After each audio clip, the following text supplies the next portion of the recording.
Hello, my name is Maciej Blaszyk, and this is Module 2 of the Summerhill Online Academy Academic IELTS Writing Preparation course. And in this particular module, we're going to take a look at the processes and maps in Academic IELTS Writing Task 1.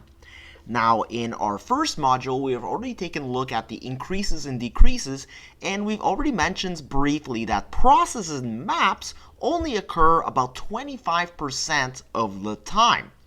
But they still do occur, and they do include unique grammatical structures and considerations that are required in order to maximize your highest score. So they work a little bit differently than increases and decreases when describing charts like pie charts and line graphs and bar graphs.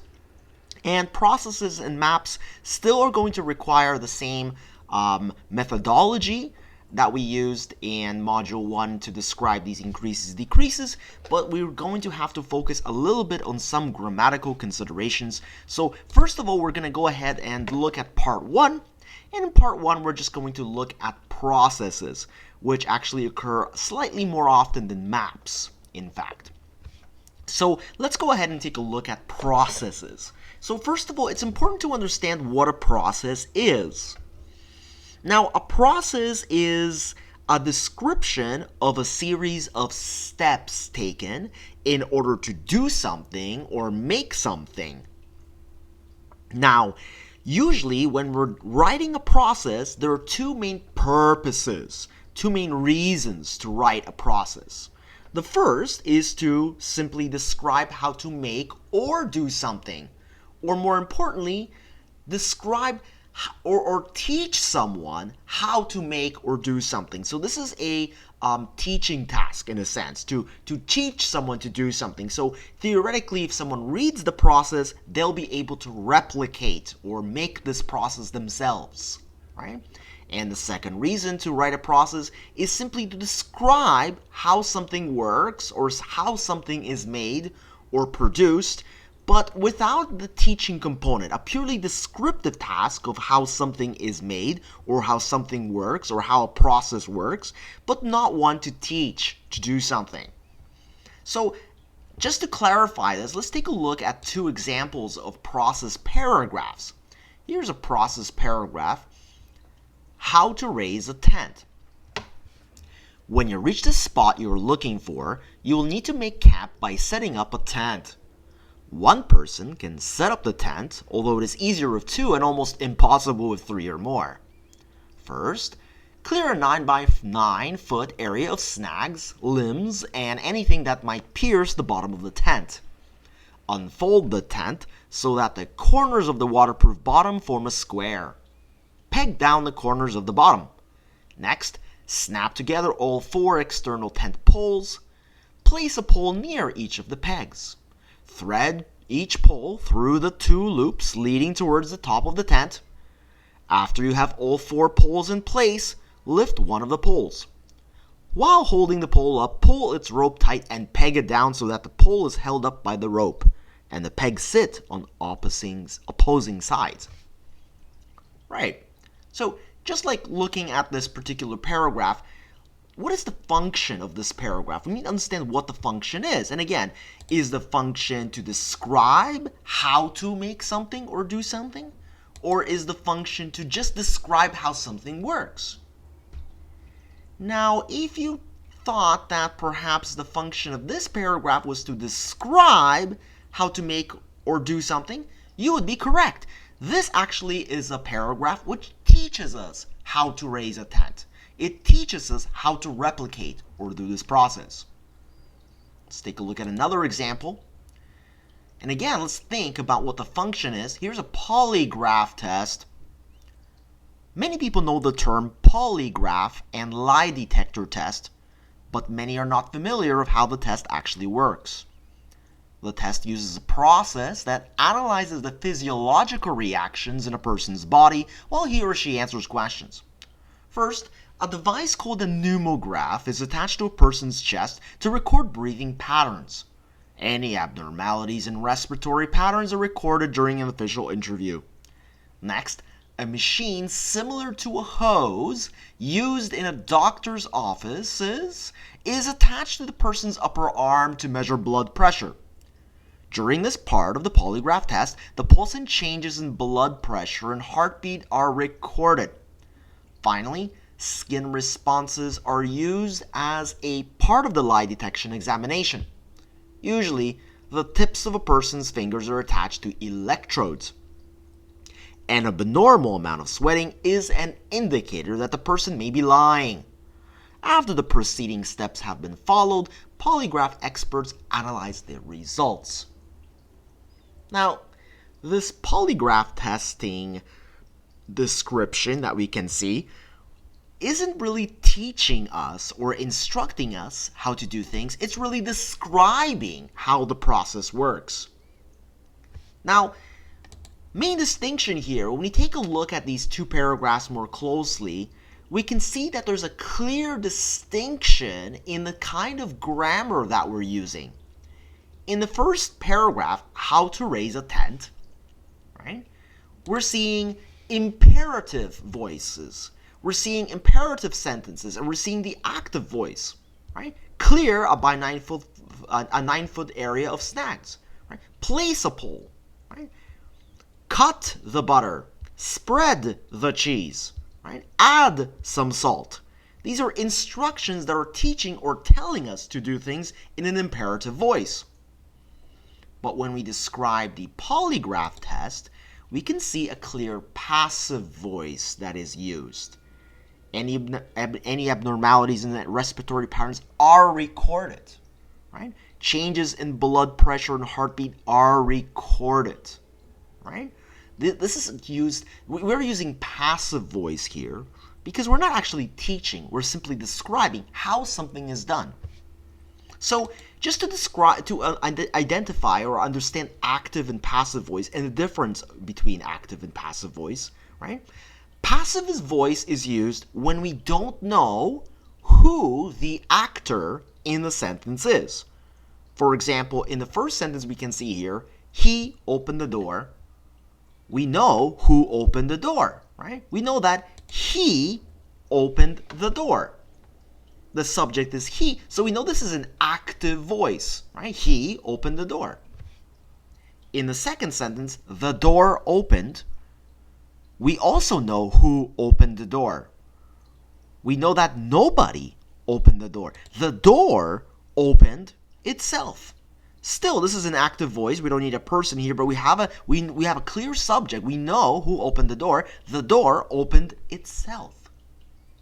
But in the third paragraph, when we see the sentence, in third sentence, when we see the door was opened, we have no idea who opened the door, right? The door did not open itself. The door was opened by someone, but we don't know who that person was. And passive voice will become very useful for us when we describe information in IELTS Writing Academic Task 1 process, because many of our processes will require us to describe a process without teaching, and that will be the main focus. But we're not going to be teaching how to do or perform any of the processes. We're going to be describing. It doesn't mean we're always going to be using passive voice. We'll actually have to use a combination of active and passive voice, right? And for passive voice, we know that passive voice is basically uses an auxiliary, usually the be verb, and with a past tense, right? With either a simple past tense or with a past perfect tense, right? So we can see that you can use passive voice in every single tense. But for our purposes, we're just going to use passive voice in only simple past or simple present. And we also described that in Academic IELTS Writing Task 1, the process, we usually just will use simple present or simple past. But with the processes in IELTS Academic Task 1, we may have to use the passive voice. And first of all, in most processes, when we describe the processes in academic IELTS writing task 1, we need to use the simple present form of the passive voice. So when we talk about using simple present and passive voice, we're usually describing a process that happens regularly, right? And this is quite easy for IELTS Academic Task 1. We simply combine the verb with is or were, depending whether the subject is singular, or plural. So, for example, in here, we need to also, the big important point is to be able to know the past tense, right, of these different verbs, right? So, picked, right? Picked, transport, transported, wash, washed, checked, stored, canned, cored, sliced, peeled, weighed, graded, sealed, cooked, sterilized, labeled, stored, dispatched, right? We need to know the proper past tense. And of course, some verbs are irregular. These are all regular, but many verbs are irregular. And we need to know the past participle form of these verbs. So if we want to describe these for processes in passive voice, we know that these processes happen all the time, but we don't know who actually does these processes. So when we're seeing this kind of process, this is a very typical process that we can see in IELTS Academic Task 1, we are not really sure who does this process. It could be a farmer. It could be a machine. It could be a private enterprise, right? We don't know who does this. So instead of, if I was to describe much of this process, I could say that the pears are picked, and they are transported and washed and checked. They are stored, they are canned. The pears are cored and peeled and weighed. They are sealed, and so on. But just as in writing task 1, increases and decreases, we're also going to use a lot of subordinations. It will be essential for us to use subordinations. And in writing academic writing task 1, increases and decreases, we focused on subordinations like although, despite, when, and while. But with a process, we're describing actions that occur in time.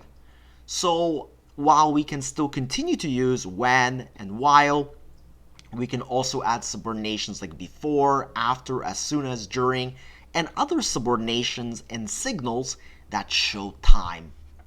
So in addition to using the past participle or simple past in a passive voice, we are also going to have to use complex sentences to combine these processes together, right?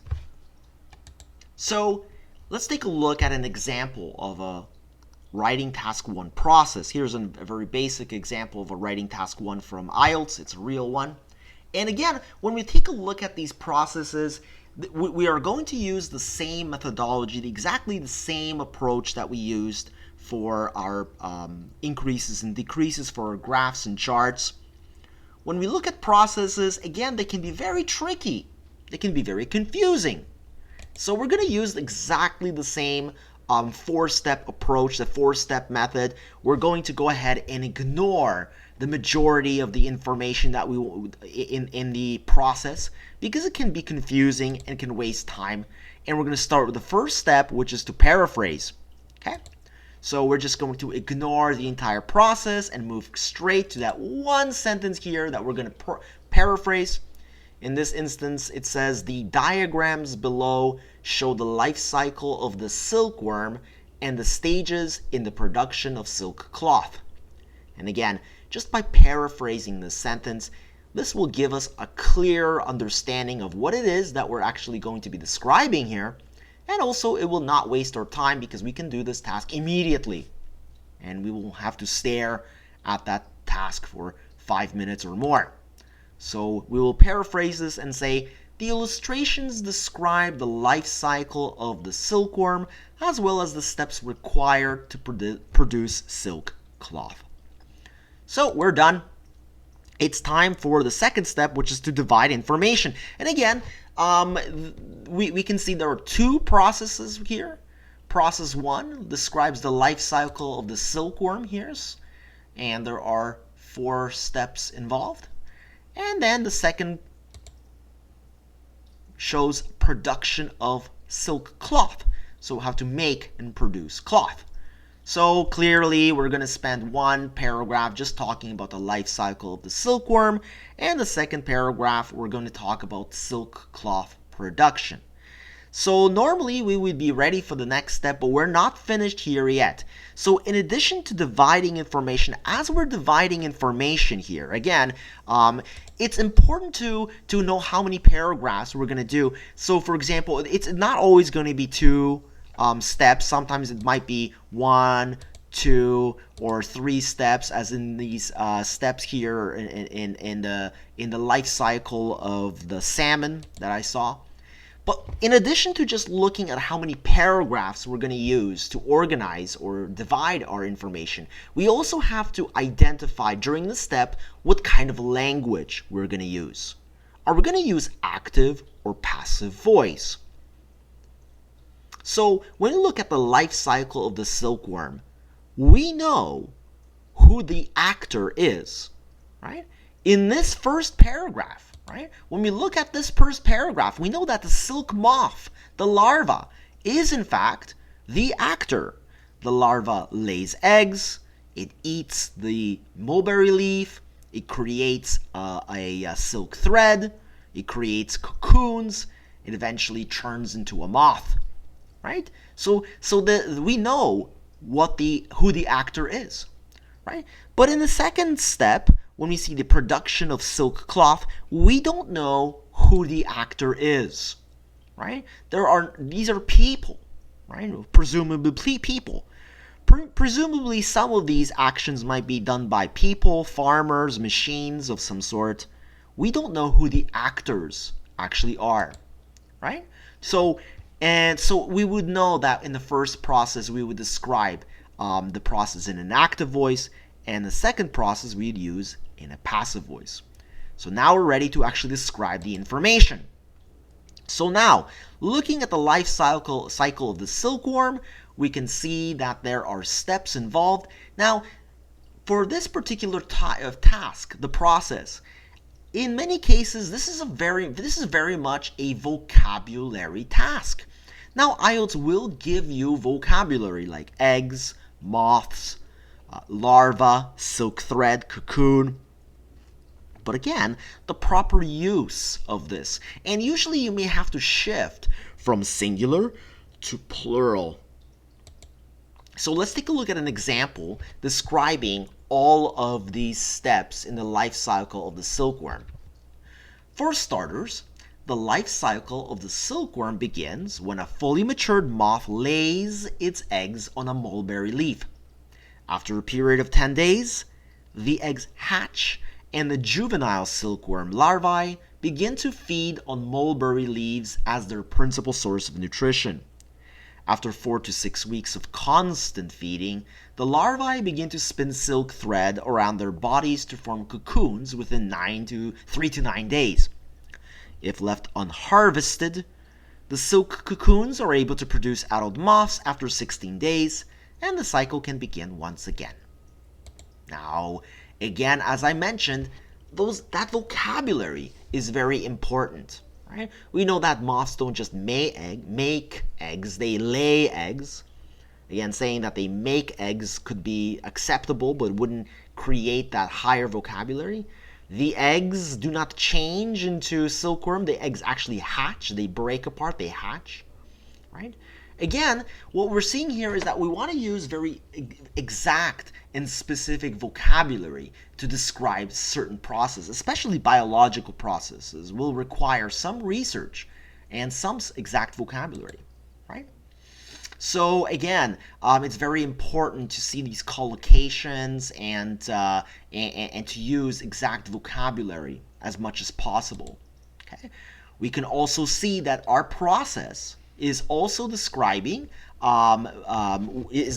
with subordinations, frequent subordinations. When, after, if. Again, we're using active voice, right? The moths lay, the eggs hatch, the larvae begin, and we're using many subordinations, many of those complex sentences, which allow us to connect many pieces of information, and allow us to blend all of those steps together instead of using short, choppy sentences, which even here in the processes we should not use. We should always try to combine sentences with as many subordinations as possible.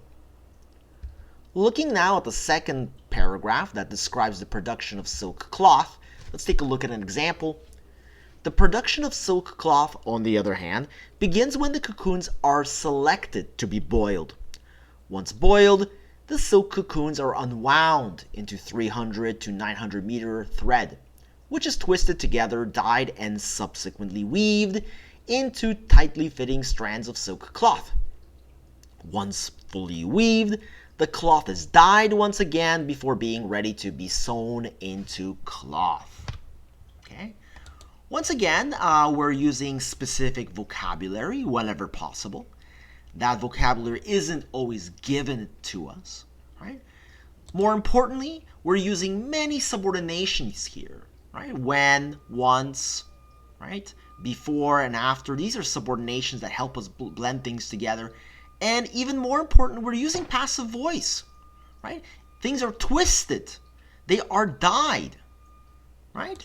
So here, finally, last step is we create an overview. Now, I have noticed that in many ways, in many instances, I've seen this mistake.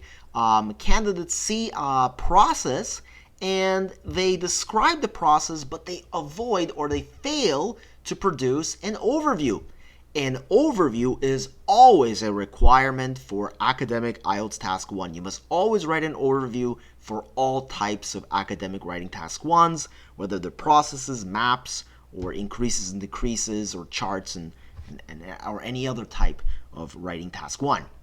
So again, this is a little bit easier for us because again, when we look at this particular process paragraph, there are actually two processes here. There aren't always two processes. Sometimes there's just one process. And again, whether the process is easy or quick or complex, we want to have a general idea of what the process is about. But when you see two processes side by side, it's usually important to see the relationship between these two processes. For example, we know that in the life cycle of the silkworm, the process really ends with the cocoons, and that in 16 days the cocoons hatch and moths come out. So that step number 4 is very important. That's the final step that connects the life cycle of the silkworm with the production, right? We know that this happens in 3 to 8 days that the cocoons are formed, right? And that we need to boil those cocoons, right? So somehow we need to find a relationship, some connection between these two processes. Let's take a look at an example, okay? Again, we can see that this is a natural process and this is a man-made process, right? We can generally say that the life cycle of silkworm relies on the natural process in order for the man-made process to be even possible, right? Could be very simple, could be more exact. Overall, it is clear that the production of silk cloth depends on the natural life cycle of the silkworm as well as the timely selection of its cocoons. And again, I mentioned timely selection because if you wait 16 days more, that cocoon may hatch, turning into a moth, when really you need to harvest those cocoons when they are still intact, right? And again, we've followed all of these 4 steps and we created an entire process. So once again, following those 4 steps, we are able to complete an entire IELTS writing task 1. We can produce 150 words or a little bit more and complete our task. Let's take a look at another example. Here's another example. Once again, we're going to start with step 1. We're going to ignore all of this important details, all these charts at the moment. It's only going to serve to confuse us. We're going to ignore this, and we're just going to go ahead and focus on this one sentence once again. And it says, the diagrams below show the stages and equipment used in the cement making process and how cement is used to produce concrete for building purposes. So we're just going to go ahead and paraphrase that right away. The illustrations demonstrate the steps and equipment required for the production of cement and concrete for building purposes. Nice and easy. And again, just by writing the sentence, we can get a clear understanding of what these two processes describe. So now it's time to divide the information. Again, we have the cement process, we have the concrete production process. And again, what's interesting is that when we look at these two, it's easy for us to understand. We're going to divide the information. We're going to spend one paragraph looking at cement process production, one paragraph on concrete production. Not a problem. But when describing the information, it's very important to identify what kind of voice we're going to use. And here, things are a little bit more complicated. For example, the cement process, in the cement production process, we can see there are actually machines that are identified.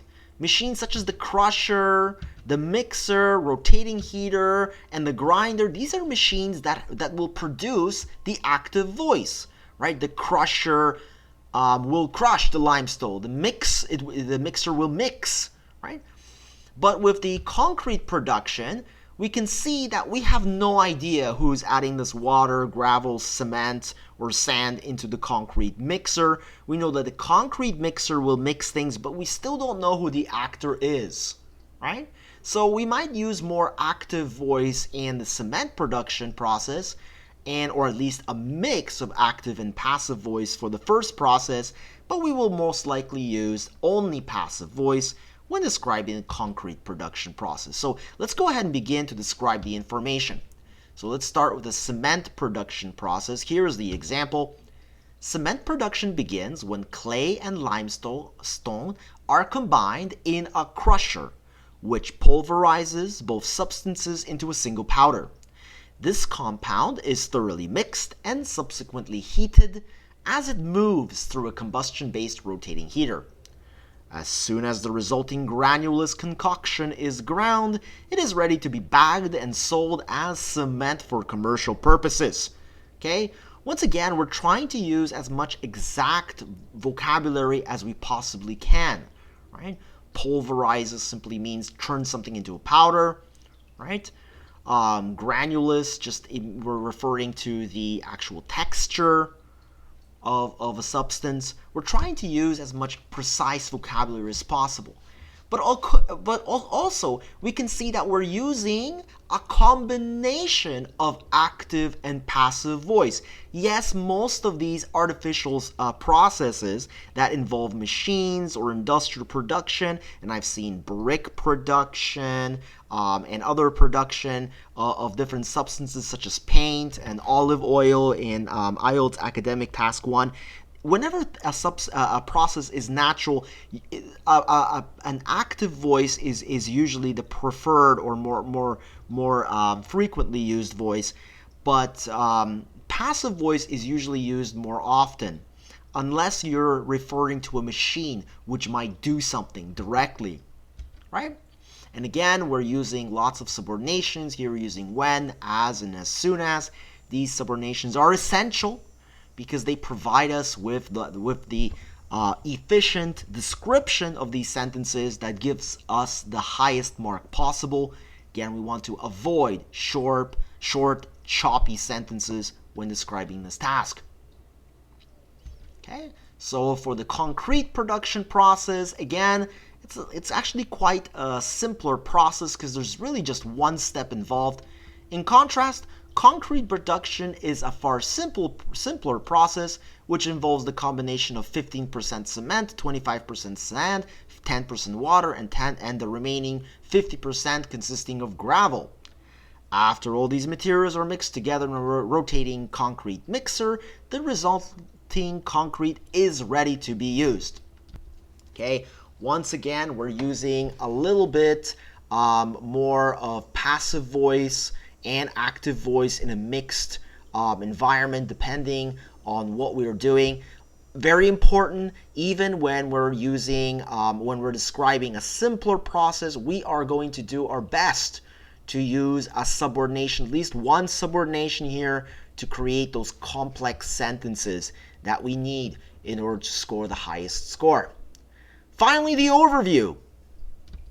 Now, finding a connection between the two processes is the most likely way of finding an overview. Again, sometimes processes require a description of just one process, but never we can never ignore the overview when thinking about IELTS Academic Task 1. So here I can see a relationship. So first of all, with the cement process, we can see there are 1, 2, 3, 4, 5 steps involved in order to create cement, right? Many more steps, right? But here, for cement, we know that it's also one of the ingredients or necessary ingredients for concrete production. So really, concrete production depends on cement production as well. Right? Even though concrete production is a much simpler process, just a one-step process. We can also say that unlike concrete production, cement production requires the application of heat. Let's take a look at an example. Overall, it is clear that although the production of cement is far more complicated and labor-intensive than the production of concrete, concrete production depends on cement as a key ingredient. Furthermore, unlike concrete production, cement production requires the application of heat in order to bond limestone and clay.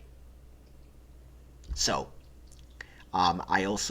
this last sentence is probably a little bit more optional here. You don't really require that much detail in the overview, but in order to fulfill the word requirement, it is also a good idea to possibly extend the overview in order to create to